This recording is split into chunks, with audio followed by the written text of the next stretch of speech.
E nós estamos de volta com o Jornal Brasil Rural desta quarta-feira, trazendo nesta manhã as mais recentes notícias do agro brasileiro. E quem dá o tom deste momento são os assuntos internacionais, porque estamos indo a São Paulo conversar com a economista Caterine Buso, expert em assuntos internacionais, sempre muito antenada no radar do agro pelo mundo. Então vamos bater aquele papo para bem se informar aqui. Olá, Caterine, bom dia, seja bem-vinda.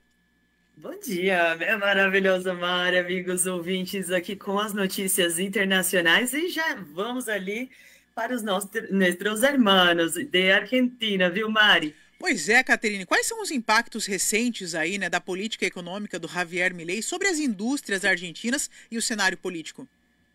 Pois é, amigos, atenção, porque lá em Buenos Aires, no dia 15 de outubro, a tradicional Milagro reduziu a produção de 4 para uma linha de montagem, cortando aí 100 postos de trabalho e passando a importar, amigos, 70% dos seus produtos e até 30% mais baratos que os próprios locais, viu, Mari?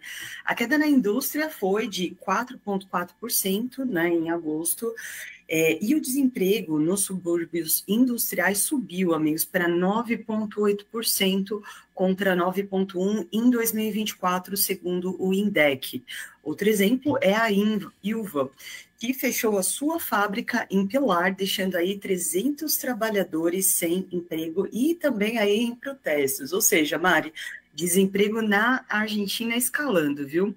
Apesar da inflação cair quase 200% anuais, né, ou dos quase 200% anuais para patamares menores, o peso sobrevalorizado estimulou as importações, afetando fábricas de peças automotivas e cerâmica. A aprovação do Milei caiu também, viu, Mari? Caiu para 39% em setembro, de acordo com a Universidade San Andrés, enquanto as eleições legislativas no dia 26 de outubro vão definir, amigos, 127 deputados e 24 senadores. No plano internacional, o Milei garantiu aí um swap cambial de 20 bilhões de dólares com o Tesouro Americano, lá dos Estados Unidos, em reunião com Donald Trump lá em Washington, condicionado, claro, a condições dos peronistas. Para finalizar, os analistas estão alertando, Mari, que os setores vencedores são justamente o agronegócio, energia e mineração, que não são intensivos em emprego, deixando o país estável aí no macro, mais frágil no microeconômico. Ô, Caterine, quais são os sinais aí mais recentes, né, de pressão deflacionária na China no mês de setembro deste ano? Pois é, amigas. Bom, Mari, vale a pena diversificar os ovos, hein? Não, o pessoal não vai colocar na mesma cesta.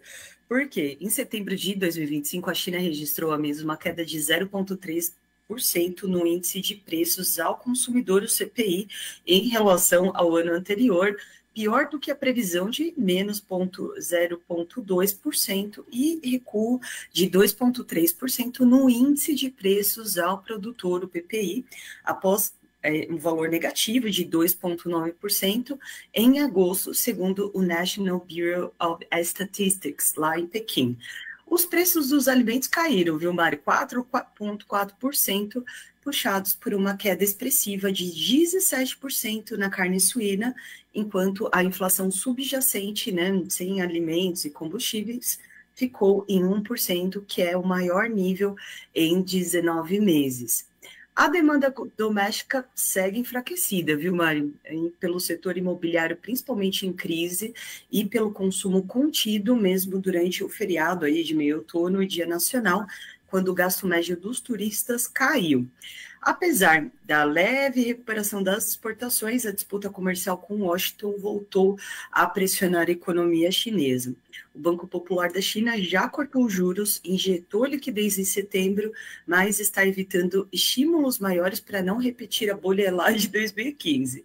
Os analistas lá em Xangai e Hong Kong estão alertando também que, sem medidas de estímulo à demanda, né, a inflação ela deve persistir agora em 2026, então, um cenário complexo na China, Mari. Ô, Caterine, e o que está em debate no pleno ali do Partido Comunista da China nesse mês de outubro? Pois é.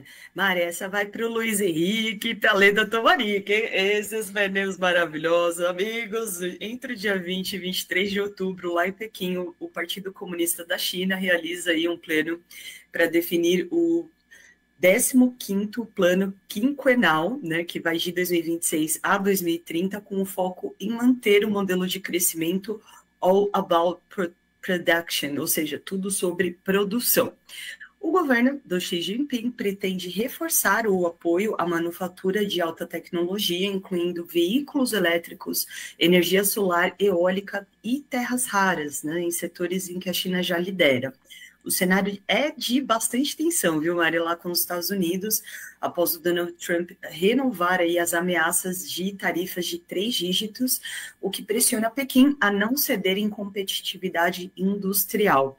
Apesar da promessa de estimular o consumo, as medidas reais elas devem ser limitadas, amigos, já que as famílias ainda enfrentam perda de riqueza com a crise imobiliária e preferem poupar.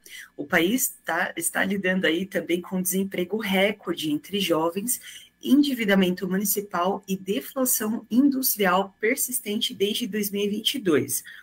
Os analistas lá em Singapura, Hong Kong e Xangai avaliam que Pequim vai priorizar a indústria e inovação em detrimento de estímulos diretos às famílias.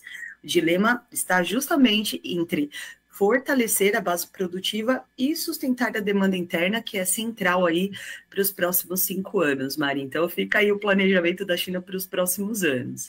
Excelente, Caterine. Muito obrigada pelas informações trazidas nesta manhã aqui no Jornal Brasil Rural. Desejo a você um ótimo dia, um forte abraço, minha amiga. Até amanhã. Minha maravilhosa amiga, forte abraço e até amanhã. Jornal